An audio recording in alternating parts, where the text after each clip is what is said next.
I am the top assassin in the world, even if the chance to kill the president is less than 1%. To me, it is still a 100% shot. I first took out a regular janitor. After removing his mask, I quietly took his place. I practiced his voice all night.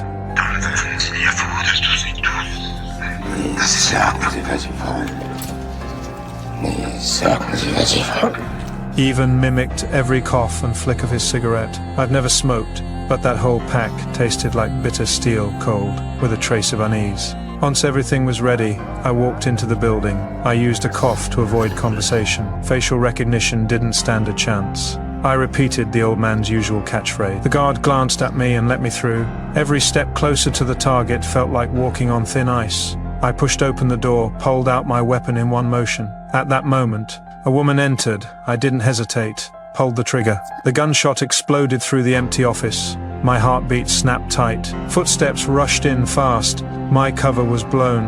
I handled the guards quickly, then turned my aim at the target. He ran like a panicked rabbit, ignored his teammates' shouts, and bolted into the stairwell. Exactly what I wanted. The first shot screamed from behind.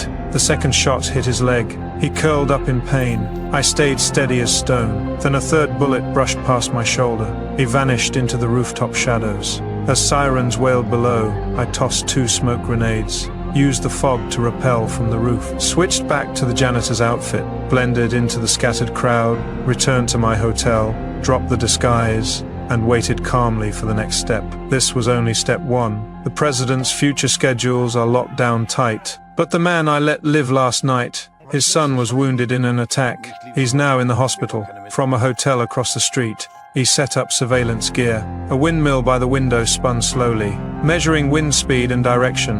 I opened my suitcase. Rod, pipe, frame, flashlight, a disassembled sniper rifle took shape. So compact, even the mag was hidden in a wheel. It only held 4 bullets, but I only need 1. I opened the window. My breath was steady, eyes cold. First shot. Just a test. It missed by inches, but I reloaded, adjusted the scope. The second shot hit the mark. I packed the flashlight away and waited behind the scope. The moment the president appeared, I pulled the trigger. The bullet cut through air and dropped the target. A storm exploded in my chest. That adrenaline rush was louder than the silence that followed. The guards traced my location fast, but I simply tapped my finger. The shell dropped. I gave a faint smile, folded the rifle back into a suitcase. Before I left, I triggered the hotel alarm, covered my exit in the chaos. As police sirens flew past, I walked right by them, face blank, with just a hint of mockery.